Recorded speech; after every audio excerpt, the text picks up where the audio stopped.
Hello students, हम लोग exercise 6.4 पे हैं और यहाँ क्वेश्चन में कह रहा है solve the following system of linear equation by Cramer's rule. चलिए क्वेश्चन नंबर 14 से हम लोग यहाँ पर देखते हैं। दिया हुआ है x plus y equal to में 5, फर्स्ट इक्वेशन है। सेकेंड है y plus z equal to में 3 और थर्ड इक्वेशन है x plus z equal to में 4। यहाँ पे हम लोग तीनों इक्वेशन में देख रहे हैं या तो x वाले या तो y वाले या तो z वाले टर्म गायब है। आप फर्स्ट इक्वेशन में देखो z वाला टर्म नहीं है, सेकंड इक्वेशन में x वाला टर्म नहीं है और थर्ड इक्वेशन में y वाला ही टर्म नहीं है। चलिए हम लोग पहले d का वैल्यू निकालते हैं। तो d क्या होता है, तो हम लोग इसमें क्या करेंगे, x के कोफिशिएंट को लिखेंगे। तो यहाँ 1, x वाला टर्म तो इसमें है नहीं तो उसका कोफिशिएंट 0 हो जाएगा, यहाँ पे 1। y के कोफिशिएंट की बात करें तो 1 1 0, z के कोफिशिएंट की बात करें तो 0 1 1। चलिए इसका डिटर्मिनेंट वैल्यू लेते हैं, फर्स्ट ऑफ के अकॉर्डिंग ले लेते हैं। 1 को लेंगे, ये रो ये कॉलम हटेंगे, इन चारों का डिटर्मिनेंट वैल्यू 1 1 0 1। फिर इसको लेंगे -1, ठीक है। ये रो ये कॉलम हटेंगे 0 1 1 1, ठीक है। फिर आपका 0 को लेने की कोई जरूरत नहीं है, हो जाएगा काम इतना से। 1 इंटू में क्या हो जाएगा 1 माइनस का 0, -1 इंटू में 0 माइनस का 1, ये ना हो जाएगा। तो यहाँ पे 1 प्लस का और यहाँ भी प्लस का 1 यानी 2 आ जाएगा। डिटर्मिनेंट वैल्यू इसका 0 के इक्वल नहीं हो रहा है, तब अब हम लोग d1 d2 और d3 निकालेंगे।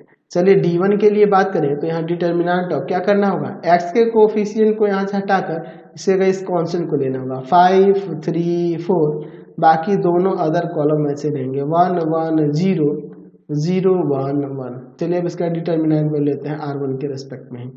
चलिए 5 लेंगे, यहाँ से ये रो ये कॉलम हटेंगे, डिटर्मिनेंट ऑफ 1 1 0 1।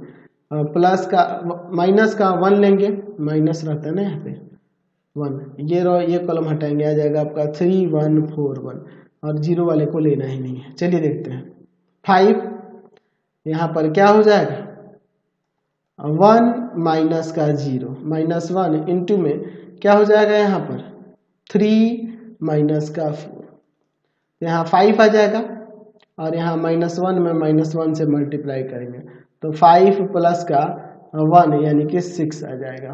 5 प्लस का 1 यानी कि 6 यहाँ पर आ जाएगा। चलिए अब इसके बाद हम लोग यहाँ देखते हैं d2 के लिए। तो d2 के लिए सबसे पहले तो हमें यहाँ इक्वेशन रहेगा ना, तो देखकर आसानी से समझ पाएंगे। तो x का कोफिशिएंट तो यहाँ जो है वो रहेगा 1 0 1।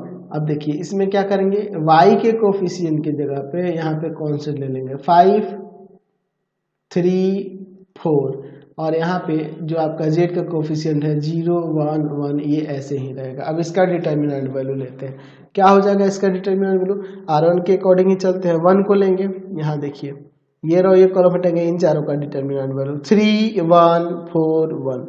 चलिए -5, देखिए ये रो ये कॉलम हटाएंगे, आ जाएगा आपका 0 1 1 1। चलिए देखते हैं क्या हो जाएगा। 1 इंटू में 3 माइनस का 4, ठीक है, और -5 इंटू में 0 माइनस का 1।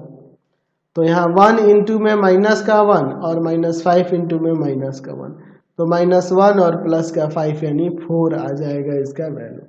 चलिए अब इसके बाद हम लोग d3 के लिए चलते हैं। तो d3 के लिए हम यहाँ पे लिख सकते हैं डिटर्मिनेंट ऑफ x के कोफिशिएंट, यहाँ लिखिए क्या है आपका 1 0 1, y का कोफिशिएंट यहाँ पे लिखिए तो यहाँ हो जाएगा 1 1 0 और z के कोफिशिएंट की जगह पे यहाँ कांस्टेंट 5 3 4। चलिए इसका डिटर्मिनेंट वैल्यू हम लोग c1 के अकॉर्डिंग निकाल लेते हैं क्योंकि इसमें अधिक एक 0 हमें दिख रहा है। चलिए 1 लेंगे, डिटर्मिनेंट ऑफ ये रो ये कॉलम हटाएंगे, इन चारों का डिटर्मिनेंट वैल्यू 1 3 0 4।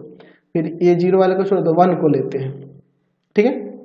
ये रो ये कॉलम हटाएंगे, इन चारों का डिटर्मिनेंट वैल्यू 1 5 1 3। चलिए आगे इसे अब हम लोग यहाँ सॉल्व करते हैं।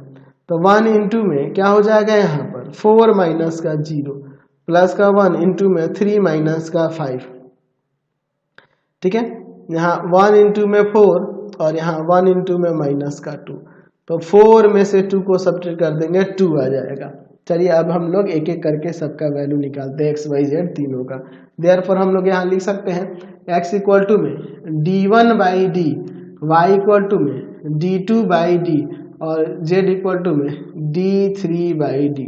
तो x का वैल्यू क्या हो जाएगा, d1 का वैल्यू क्या था, तो d1 का वैल्यू यहाँ पर देखिए क्या है 6 था, तो 6 और बाई में डी का वैल्यू क्या हो जाएगा, तो डी का वैल्यू यहाँ पर 2 हो जाएगा, 6/2। वाई का वैल्यू, तो D2 का वैल्यू यहाँ पे 4 है और डी का वैल्यू आपके पास क्या है, 2 है। और z इक्वल टू में 2/2, यहाँ 1 आ जाएगा, यहाँ 2 आ जाएगा, यहाँ 3 आ जाएगा।